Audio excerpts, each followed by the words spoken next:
బెంగళూరులో జరిగినటువంటి రేవ్ పార్టీలో అటు ఎంతోమంది సెలబ్రిటీస్, ముఖ్యంగా తెలుగు ఇండస్ట్రీకి సంబంధించినటువంటి నటీనటులు ఎంతోమంది ఉన్నారనేది ప్రస్తుతం జోరుగా ప్రచారం జరుగుతుంది. దీంట్లో కొంతమంది సంబంధించినటువంటి తెలుగు నటులు కూడా ఉన్నారు. అసలు ఈ రేవ్ పార్టీలకి ఎందుకు వెళ్తున్నారు, ముఖ్యంగా మా అసోసియేషన్కి సంబంధించి ఇట్లాంటి వాళ్ళని ఏమన్నా చర్యలు చేపడతారా ఏంటి అనేది ప్రస్తుతం మనతో సినీ నటి కరాటే కళ్యాణి గారు ఉన్నారు. మేడం, ముఖ్యంగా చూస్తే ఈ బెంగళూరు రేవ్ పార్టీ ఇష్యూ తెలిసిందే, సెలబ్రిటీస్ ఉన్నారు, ముఖ్యంగా తెలుగు ఇండస్ట్రీకి సంబంధించినటువంటి చాలామంది నటీనటులు ఉన్నారని చెప్తారు. ఏం చెప్తారు అసలు ఈ రేవ్ పార్టీల గురించి మీరు? నిన్న న్యూస్ నేను కూడా విన్నాను, చూశానండి. అందులో చాలామంది సినిమా ఇండస్ట్రీ వాళ్ళు, టెకీస్, అలాగే చాలామంది ఉన్నారు ఇండస్ట్రీ లిస్ట్లో అని చెప్పేసి ఏదో న్యూస్ చూశాను. నేను వైజాగ్లో ఉండడం వల్ల యాక్చువల్గా నేను టీవీ చూడలేదు, ఓన్లీ ఫోన్లోనే పాపప్ అయింది చూశాను.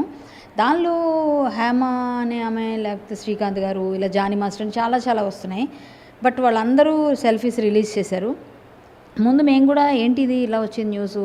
మొన్న ఏమైందంటే మన శివబాలాజీ గారు, రఘుబాబు గారు, విష్ణు మంచు గారు ముగ్గురు కలిసి అంటే డిప్యూటీ సీఎంని కలిశారు. అలాగే ఆయన ఉన్నారు కదా కోమటిరెడ్డి వెంకటరెడ్డి గారు, సినిమాటోగ్రఫీ మినిస్టర్, ఆయన కూడా కలిసి ఇండస్ట్రీలో డ్రగ్స్ సంబంధించి కానీ ఇలా ఎవరైతే యాంటీ సోషల్ ఎలిమెంట్స్ అలాంటి వాటిల్లో పార్టిసిపేట్ చేసినా, ఏదైనా ప్రాబ్లమ్స్లో ఏదైనా ఇరుక్కొని ఇవన్నీ చేస్తే మీరు ఎవరిని క్షమించక్కర్లేదు. ఏ విషయంలో కూడా మేమే మీకు సపోర్ట్ చేస్తాము, ఇండస్ట్రీ తరపున మేము మీకు కోఆపరేట్ చేస్తాము. ఈ డ్రగ్స్ విషయంలో కానీ వీటిలో కానీ ఎటువంటి విషయంలోనైనా మా ఫుల్ కోఆపరేషన్ ఉంటుంది. మేము మీకు ఇలాంటివి చేయకూడదని మేము ప్రచారాలు కూడా చేస్తాము అన్నది వాళ్ళు ఒక వినతిపత్రం ఇచ్చి వాళ్ళని కలిసి మొత్తం వాళ్ళకి చెప్పి వచ్చారనమాట.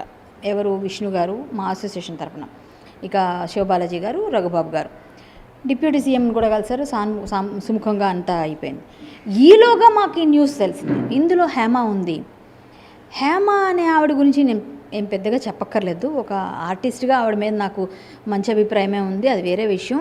ఒక లేడీగా కూడా మంచిదే. ఆవిడ ఓన్గా ఏదో ఒక విధంగా నాదంటూ ఒక హల్చల్ ఉండాలన్నట్టుగా ప్రతి దగ్గర ఆవిడ చేస్తూ ఉంటారు, అది మనకు తెలిసిన విషయం, మనం చెప్పుకోక్కర్లేదు, ప్రతిసారి కనిపిస్తూ ఉంటుంది. ఆవిడ ఏంటంటే మా అసోసియేషన్ ఎలక్షన్ టైంలో శివబాలాజీ గారిని కొరకడం చూసుంటారు మీరు. అంతకుముందు జరిగిన ఎలక్షన్స్ టైంలో మన రాజేంద్ర ప్రసాద్ గారిని అడ్డగించడం చూసుంటారు.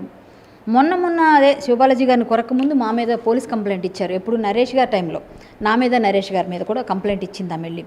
అంటే అది పోలీసులు లైట్ తీసుకున్నారు, అది వేరే విషయం. ఎందుకంటే ఆవిడ కావాలని హల్చల్ చేయడం కోసం చేసే పనులు ఇవన్నీ, ఆవిడ ఎప్పుడు వార్తల్లో నిలవాలని. సో నా మీద ఎందుకు కంప్లైంట్ ఇచ్చిందంటే, నేను ఓటు వేయొద్దని ఆవిడ పర్సనల్గా అందరికీ వాట్సాప్ గ్రూప్స్లో చెప్పింది. ఏంటి, కరాటే కళ్యాణ్ ఓటు వేయకండి మీరు ఎవరు కూడా అని చెప్పేసి. ఆ ఓటు వేయొద్దని ఎప్పుడైతే చెప్పారో నేను అది తెలుసుకొని, నువ్వు నా గురించి పర్సనల్గా చెప్పాల్సిన, ఎవరైనా గెలవాలి కానీ కరాటే కళ్యాణ్ గెలవకూడదు అని ఎందుకు చెప్తున్నావు అంటే, మీ ప్యానల్కే నేను వేయొద్దన్నాను, నా ప్యానల్కి వేయమన్నాను. ఆవిడ నాతో ఫైట్ చేసి తర్వాత ఈవిడ ఇలా చేస్తుంది అలా చేస్తుందని మేము వాగ్వాదంలో మాట్లాడితే నా మీద కంప్లైంట్ ఇచ్చింది ఆవిడ వెళ్ళి, నన్ను ఇలా అన్నది అలా అన్నది అని. అసలు ఆవిడ ఎందుకు కంప్లైంట్ ఇచ్చిందో ఆవిడకే తెలియదు, ఎందుకు మాట్లాడిందో తెలియదు. ఓటు వేయొద్దని చెప్పేసి అట్లా చెప్పి ఇట్లా చెప్పి మాట్లాడేసి ఆవిడ ఏదేదో అనేసుకొని, సరే మాకు ఓటు వేయొద్దన్నావా, నువ్వు గెలుస్తావా గెలవా పక్కన పెడదాం. తర్వాత ఒక ఇంటర్వ్యూ చూశాను. ఎప్పుడు చూశాను అంటే నిన్న అయిన తర్వాత హేమ అని కొడితే వస్తున్నాయి కదా మొత్తం అన్నీ ఆవిడే పాపపోతుంటే, అప్పుడు నాది ఆవిడది కూడా, ఆవిడ నా గురించి ఫోటో వేసింది, నా ఫోటో వేసింది ఏంటని చూస్తే నన్ను కూడా ఆవిడ పాయింట్అవుట్ చేసి ఒక ఇంటర్వ్యూ ఇచ్చారు. ఆ ఇంటర్వ్యూలో కరాటే కళ్యాణి ప్యాకాట ఆడుతూ పట్టుబడ్డది, నువ్వు చేసేది ఇలాగా, నువ్వు అలా చేసావు ఇలా చేసావు. ఇప్పుడు ఈవిడ చేసింది ఏంటండి, హైదరాబాద్లో కట్టడి చేసేసారు కాబట్టి రేవ్ పార్టీస్ కానీ లేకపోతే డ్రగ్స్ కానీ వీటి మీద కొంత నిఘా ఉంది కాబట్టి వాళ్ళు బెంగళూరు వరకు వెళ్తున్నారు అనుకోవచ్చా? ముఖ్యంగా సినీ తారలో హేమ లాంటి వాళ్ళు దొరికిన తర్వాత ఒక వీడియో రిలీజ్ చేశారు, అది కూడా ఫేక్ అని తెలుస్తుంది. ఏమంటారు దీని మీద? అదే చెప్తున్నాను కదండి, ఇప్పుడు ఆవిడ ఫేక్ అనేది నేను ఫస్ట్ నుంచి తీసుకొస్తున్నాను మీకు, అంటే లింకప్ చేస్తున్నాను నేను ఫస్ట్ నుంచి. ఆవిడ అన్నిట్లోనే ఫేక్గానే వచ్చేసి ఫేక్ మాట్లాడేసి, నేను హల్చల్, నేను పెద్ద ఇండస్ట్రీని అంతా కాపాడుతున్న మహిళని, నన్ను తప్ప ఎవరు దాటి వెళ్ళారు అన్నట్టుగా చేస్తుంటుంది ఆవిడ వీడియోస్. ఇప్పుడు ఏమైంది, ప్రతి ఒక్కరి మీద బురదీసావు, ప్రతి ఒక్కరి మీద అన్నావు. ఈరోజు నువ్వు చేసిందేంటి, డ్రగ్స్ అక్కడ ఉన్నాయట, ప్లస్ రేవ్ పార్టీ అంటేనే చాలా వరస్ట్ అంతా ఉంటారు, గ్యాంగ్ అంతా ఏంటంటే తాగి తిరిగి ఊగి ఇంకేమీ చేస్తారో కూడా చెప్పుకోలేనంత ఉంటుంది అక్కడ. సరే రేవ్ పార్టీ సరదాగా బర్త్డే పార్టీస్ అన్నీ అలవాటు, పబ్ కల్చర్స్ అంటే బెంగళూరులో ఇక్కడ కట్టడి చేశారు.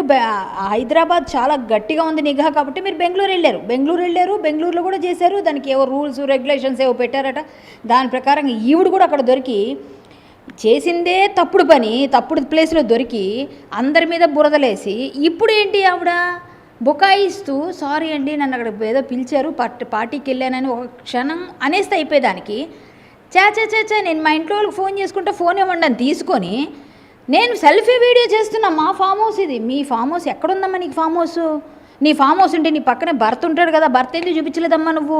వెంటనే ఫోన్ తీసేసి సెల్ఫీ తీయించేసి అది రిలీజ్ చేసేసి పోలీసులు తప్పుదో పట్టించావు, మీడియాని తప్పుదో పట్టించావు. అంటే ఎంత పెద్ద తప్పు ఇది. ఇంకో కేసు అంటే నీకున్న పాపులారిటీని నువ్వు అంటే ఇంకా మిస్యూజ్ చేసుకుంటున్నావు అన్ని విధాలుగా. నువ్వు గొయ్యి తీసి దానిలో పడిపోతున్నావు అనమాట. చాలా రాంగ్ అండి ఆవిడ చేసింది నిన్న, చాలా చాలా తప్పది. ఇప్పుడు మా అసోసియేషన్ తరపున నాకు తెలిసినంత వరకు మీరు అన్నారు కదా ఏమైనా తీసుకుంటారా, ఏమైనా చర్యలు అంటే పక్కగా తీసుకుంటారండి.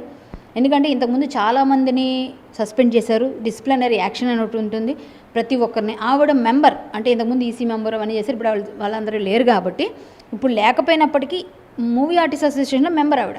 ఆ మెంబర్స్ అందరికీ కూడా ఖచ్చితంగా ఒక డిసిప్లినరీ యాక్షన్ తీసుకునేటప్పుడు అంతెందుకు ఎన్టీఆర్ గారి విగ్రహం ఫైట్ చేస్తే నన్ను కూడా సస్పెండ్ చేశారు మా అసోసియేషన్లో. అంటే నేనేం తప్పు చేయలేదు, తర్వాత కోర్టు ఓకే చేసింది కాబట్టి నేను మళ్ళీ రివోక్ చేశారు నా సస్పెన్షన్, ఎందుకంటే కోర్టే ఇచ్చింది ఆమె తప్పులేదు అని. కానీ ఇప్పుడు నువ్వు చేసింది ఒక డ్రగ్స్ దొరికిన దగ్గర ఒక రేవ్ పార్టీలో ఇది చాలా చాలా అమానుషం. అసలు మా అందరికీ పరుగు పోయేటట్టుగా చేసి ఒక ఆర్టిస్ట్ ఇద్దరు ఆర్టిస్టులు చేయడం వల్ల అందరికీ పడుతుంది కదండి. ఆర్టిస్టులు అంతా ఇంతే, ఆర్టిస్టులు అందరూ తాగుతున్నారు, ఊగుతున్నారు, తిరుగుతున్నారని ఆవిడే చెప్పింది. నువ్వేమో పేకాట్లో పట్టుబడ్డా అని చెప్పి ఈ మాట మళ్ళీ నేను రిపీట్ చేస్తున్నాను కదా. ఒక ఆడపిల్ల మీద నిందేసింది, నువ్వు చిన్న పేకాట విషయం మాట్లాడు కొన్ని తప్పు, అది కూడా నేను మానేసుకున్నా, ఎవడో ఇరికించాడు అప్పుడు అనుకుందాం, అయినా వినరు. ఇది మీరు పెట్టుకోండి తీసేయండి. కానీ ఆవిడ చేసిన తప్పుకి దేవుడు ఊరుకున్నాడా? వెంటనే శిక్షేశాడు. ఇప్పుడు అంటే నువ్వు ఇంకా పెద్దదానిలో పట్టుబడ్డావు.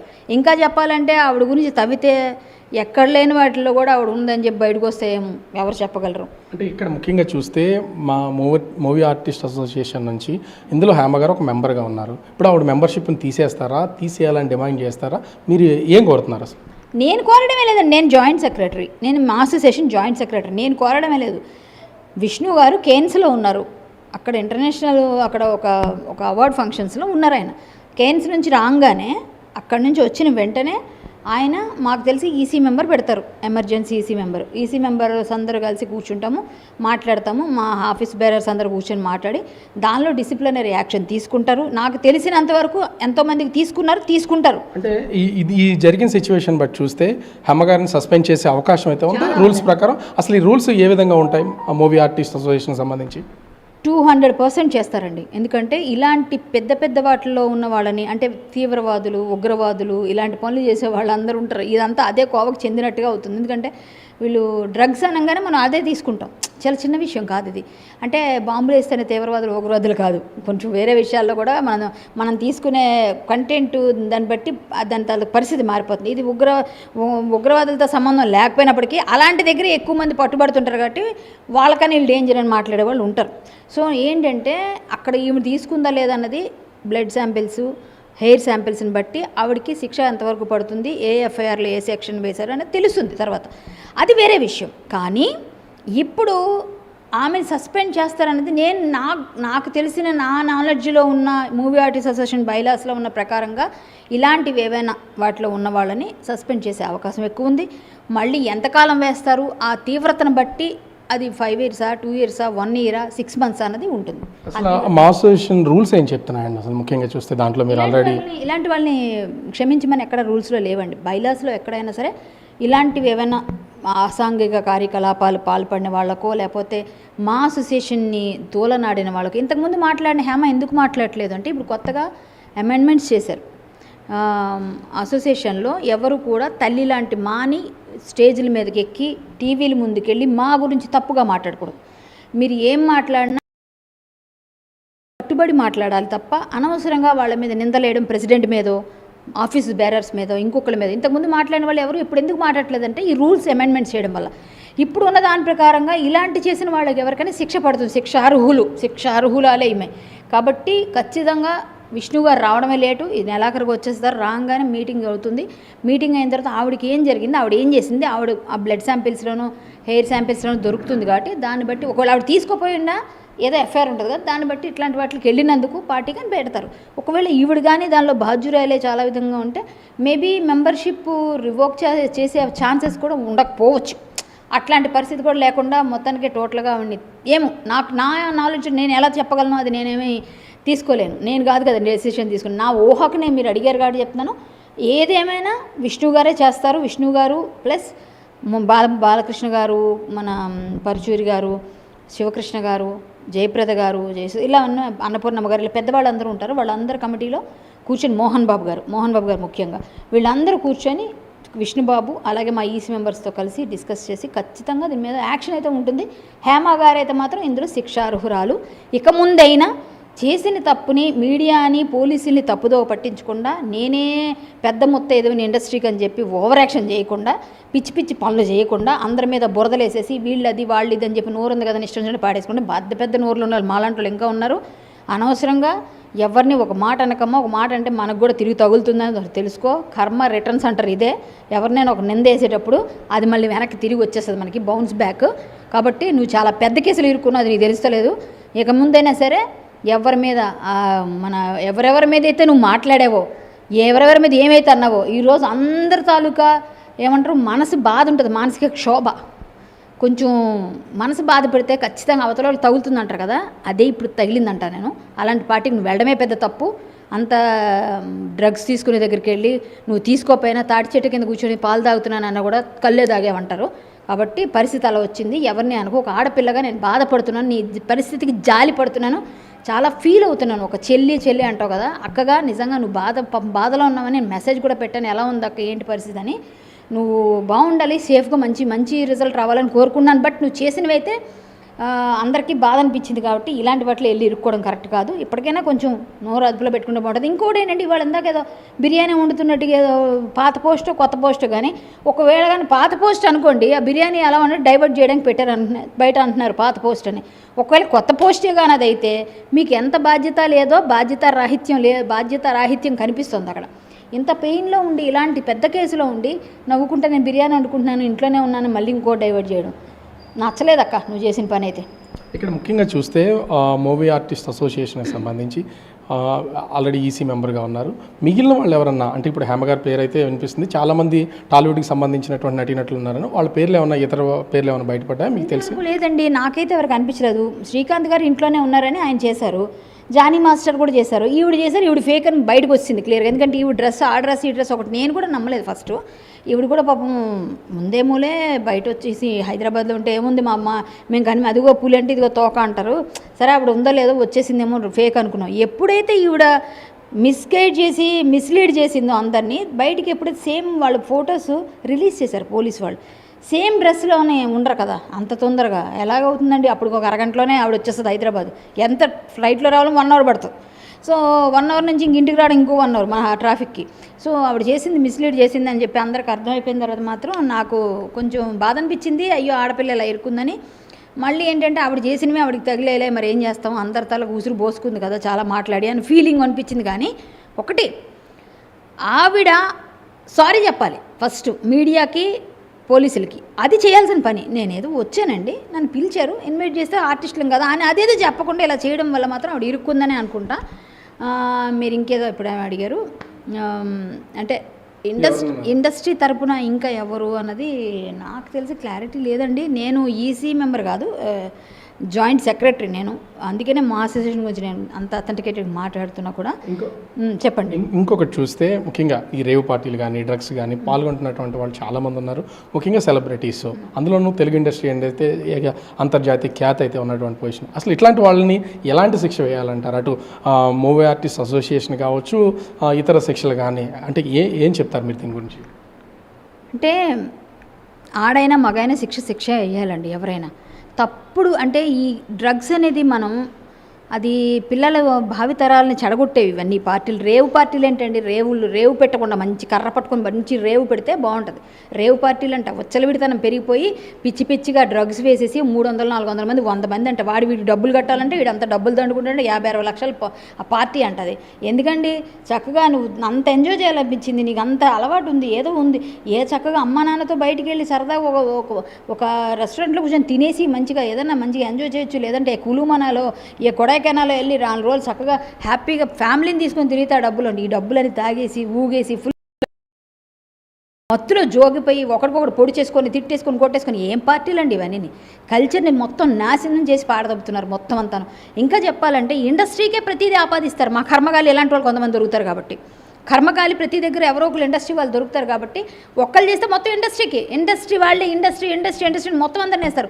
ఇప్పుడు నిజంగా తాగని వాళ్ళు నాలాంటి వాళ్ళు ఉంటారు, అసలు అలవాటే లేదు మాకు ఎవరికే. కానీ చూస్తే క్యారెక్టర్స్ చేస్తే వీళ్ళు తాగుబోతులే, వీళ్ళు తిరిగిపోతులే, ఎందుకంటే క్యారెక్టర్స్ చేస్తున్నాం కదా, దానివల్ల ముద్ర వేసేస్తారు. సినిమా ఇండస్ట్రీ అంటే ఒక ముద్ర. మేము ఎన్ని మంచి పనులు చేస్తున్నాం, ఎంత మంచిగా ఉన్నాము, ఏ విధంగా ఉన్నాము, ఎలా ఉన్నామని ఎవరికి అవసరం లేదు. ఒక్కళ్ళు చేస్తే మొత్తం అందరికి ఆపాదిస్తారు. అలాగే ఇప్పుడు ఇండస్ట్రీకి అందరికీ పేరు తెచ్చేసి ఎవరున్నారో అందులో తెలియదు, కానీ ఈమె దొరికింది, ఇంకెవరో చిన్న లేడీ ఆర్టిస్టులు ఎవరో కనిపిస్తున్నారు. శ్రీకాంత్ గారు కాదని ఖండించారు. నెక్స్ట్ మన ఆయన ఎవరో జానీ మాస్టర్ కూడా ఖండించారు. సో వీళ్ళు ముగ్గురు పేర్లు ప్రముఖంగా వినిపించాయి. వీళ్ళు ముగ్గురులో ఒక ఆమె ఉంది అక్కడ, మిగిలిన ఇద్దరు లేరంటున్నారు. మరి వేచి చూడాలి. ఖచ్చితంగా లేరని నేను ఐ హోప్ సో, ఎందుకంటే వాళ్ళు ఉండకపోవచ్చు, ఉంటే అంత గట్టిగా మాట్లాడలేరు. ఈమెయితే మాత్రం ఖచ్చితంగా బుక్ అయిపోయిందండి. ఆవిడ నోరు, తన కోపము, తన శత్రువులాగా తన వాయిస్, తన వెకిలి చేష్టలు, తన మాటలన్నీ కలిపి తన పంపుతుంది. జాలేస్తుంది నాకైతే పాపం. అయ్యో హేమక్క ఇలా అయిపోయింది ఏంటా అని జాలేస్తుంది. అందరి మీద నాకు సిస్టర్ లాంటిది, నాకు పాపం ఒక ఆడపిల్ల మంచిగా ఉండాలని కోరుకుంటున్నాను. ఆవిడ ఇలాగే మాట్లాడింది నా కోసం. పాపం ఒక ఆడపిల్ల మంచిగా ఉండాలి, నేను సేమే కోరుకుంటున్నాను, నీ మంచిగా కోరుతున్నానమ్మా, మంచిగా ఉండాలి, నీ గురించి ఏ విధమైన ఇది రాకూడదని, నీకు అందులో నా టెస్ట్లో నీ దగ్గర ఏం బయటకు రాకూడదు, నువ్వు తీసుకున్నావని చెప్పకూడదని నేను కోరుకుంటున్నాను. నాకు తెలిసిన నా రాముని నేను కోరుకుంటున్నా, మీకు మంచి జరగాలి. మీకేమైనా శిక్ష పడేది అసోసియేషన్ తరపున ఏమైనా పడితే అది పెద్దవాళ్ళు చూసుకుంటారు. నా అనాలిసిస్ ప్రకారంగా నేను చెప్పగలిగాను ఏముంటుందని. మేబీ అందరితో పాటుగా ఎవరిని చేసినా ఎవరైనా ఒకటే, rule is rule for all. కాబట్టి ఆవిడని సస్పెండ్ అయితే కన్ఫామ్గా చేస్తారు, అది నేను చెప్పగలను బల్ల గుద్ది నొక్కి వక్క నుంచి. మొత్తానికి చూడొచ్చు, తెలుగు మూవీ ఆర్టిస్ట్ అసోసియేషన్ నుంచి హేమ గారి మీద ఖచ్చితంగా వేటుపడుద్ది. అధ్యక్షుడు మంచు విష్ణు వచ్చిన తర్వాత దీని మీద చర్యలు తీసుకునే అవకాశం అయితే ఉంటుంది. కానీ ఆ తెలుగు ఇండస్ట్రీకి సంబంధించి ఒకరిద్దరు దొరికినా కూడా మొత్తం ఇండస్ట్రీ మొత్తానికి ఈ డ్రగ్స్ కానీ ఇతర రేవ్ పార్టీ లాంటి వాటిని ఆపాదించి ఆ ఇండస్ట్రీ పరువు పోయేలాగా చేస్తున్నారు. ఖచ్చితంగా హేమ తన నోటి నుంచి వచ్చిన ఒక్కొక్క మాట, ఒక్కొక్క విమర్శ, చేసినటువంటి వ్యాఖ్యలే తిరిగి తనకి కొట్టాయి తప్ప వేరే ఉద్దేశం ఏమీ కాదు. ఇది ఆమె ఎట్లాంటి ఇబ్బందికర వాతావరణం లేకుండా తన బాడీలో ఏ విధమైనటువంటి డ్రగ్స్ శాంపుల్స్ దొరకకుండా బయటపడాలని నేను కూడా కోరుకుంటున్నానని కరాటి కళ్యాణి గారు చెప్తున్నటువంటి పరిస్థితి. కెమెరామెన్ మురళితో రాజు, బిగ్ టీవీ, విశాఖపట్నం.